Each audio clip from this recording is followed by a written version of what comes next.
ఆఫీస్కి వెళ్ళి ఇచ్చేసి మీరు ఇంట్లో కూర్చోండి మెలకుండా నేను నడుపుతా అని చెప్పి మీ బిజినెస్లు నడిపిస్తా అని అతనికి అభయం ఇచ్చి వెనకుండి ఈ విధమైనటువంటి దారుణమైనటువంటి ఇల్లీగల్ కేసుని నా మీద మా స్టాఫ్ మీద మా మరిది మీద పెట్టించినటువంటి ప్రయత్నం చేశారు.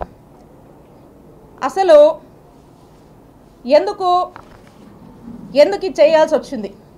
కృష్ణదేవరాయ గారికి కూడా ఎందుకు ఇలా చేయాల్సి వస్తుందంటే, కృష్ణదేవరాయ గారికి విడుదల రజనీ అంటే కోపం కొంచెం ఎక్కువేనండి, ఎక్కువ కోపమే. ఎందుకో నాకు కూడా కారణాలు తెలీదు, కానీ రకరకాల కారణాలు ఆయనే అనుకుంటాడు, రకరకాల కారణాలు ఆయనకే ఉన్నాయి. సరే, ఎందుకంటే దానికి కూడా కథ ఉంది, అది కూడా చెప్తా. అయితే ఆ కథ ఏంటంటే,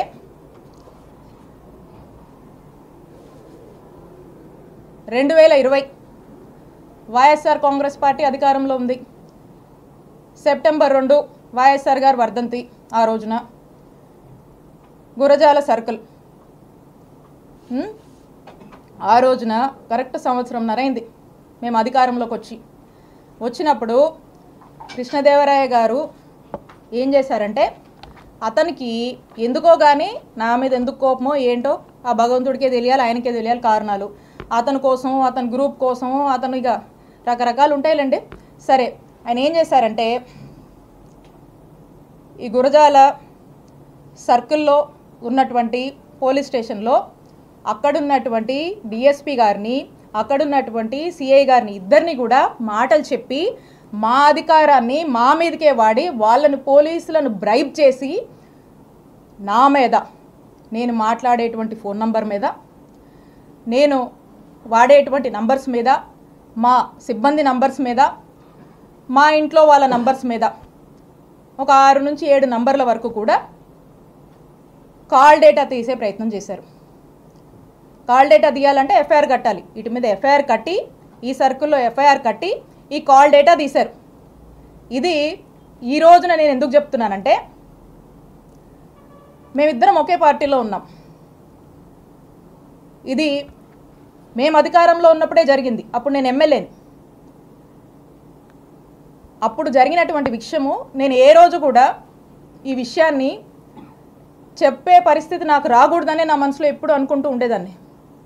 కానీ ఈ రోజున నేను ఏ తప్పు చేయకపోయినా, ఈ రోజున నన్ను బాధ పెట్టి, నా కళ్ళల్లో ఏదో కన్నీళ్ళు చూద్దామని, నన్ను ఇబ్బంది పెట్టి హింసిద్దామని చెప్పి ఈ రోజున వరుస పెట్టి నన్ను టార్గెట్ చేస్తూ నన్ను ఇబ్బంది పెడుతున్నప్పుడు చెప్పక తప్పట్లేదు. కాబట్టి ఈరోజు నేను చెప్తా ఉన్నా, ఆ రోజున మేము ఒకే పార్టీలో ఉన్నాము.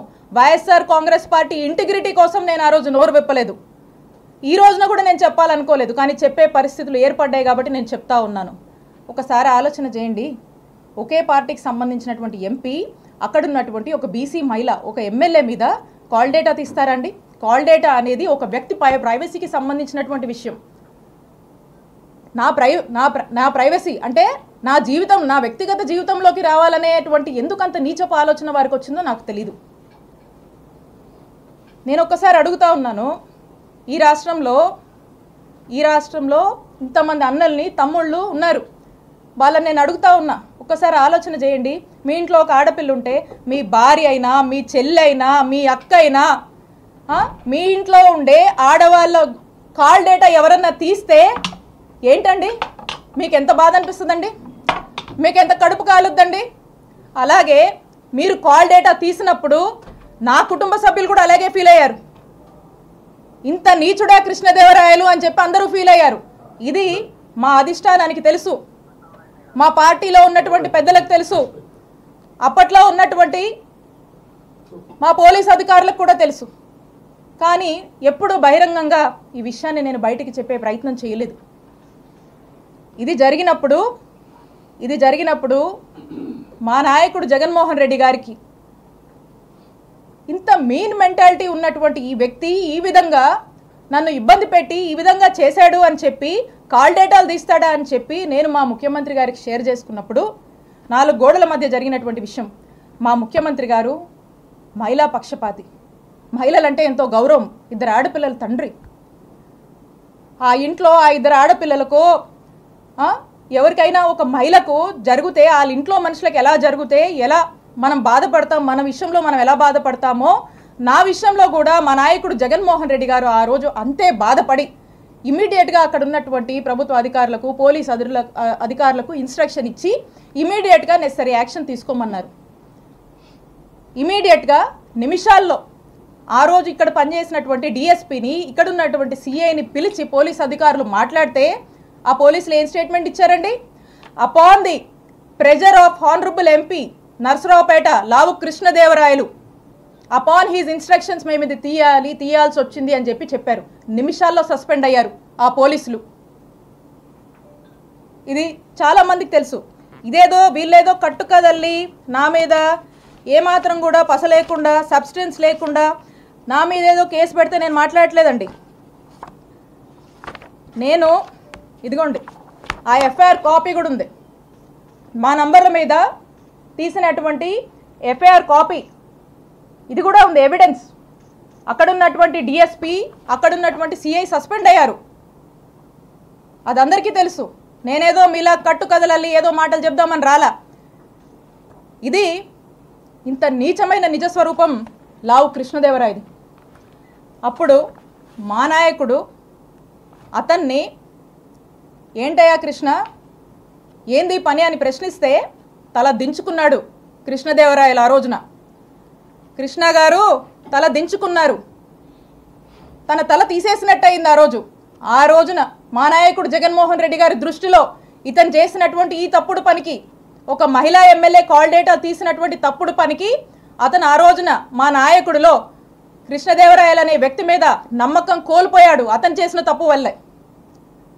అది మనసులో పెట్టుకొని, అదే కోపం మనసులో పెట్టుకొని ఈ రోజున రివెంజ్ అధికారం ఉంది కాబట్టి ఈ రోజున రివెంజ్ తీసుకునేటువంటి భాగంగా ఈ రివెంజ్లో భాగంగా ఈ కట్టుకథలల్లి ఈరోజు నన్ను డిఫేమ్ చేస్తూ నా మీద ఒక నింద, నా మీద ఒక ముద్ర వేసేటువంటి ప్రయత్నం లావు కృష్ణదేవరాయలు గారు చేస్తూ ఉన్నారు. ఇది చేస్తూ వీళ్ళని మీరు చూస్తే ఈ కంప్లైంట్ కూడా ఇతని లెటర్ హెడ్ మీదే, బహుశా ఈయనే రాశాడో ఇలా ఆఫీస్లో రాశారో చూడండి. కంప్లైంట్ పేపర్ కూడా చూపిస్తున్నా. నేనే ముట్టి మాటలు మాట్లాడలా, నేను వాస్తవాలతోనే నేను వచ్చి మాట్లాడుతూ ఉన్నా. ఇది కృష్ణదేవరాయలు గారి రిప్రజెంటేషను. ఇది ఇచ్చి అన్ని ఆఫీసుల్లో ఇదే కట్టు కథని ఇచ్చి వరసబెట్టి ఇదే ఆవు కథని, అదిగో 2 కోట్లు ఇదిగో 2 కోట్లు, అదిగో రజనీ 2 కోట్లు ఇదిగో రజనీ 2 కోట్లు, ఇదే కథని వరుసబెట్టి ప్రచారంలోకి తీసుకొచ్చి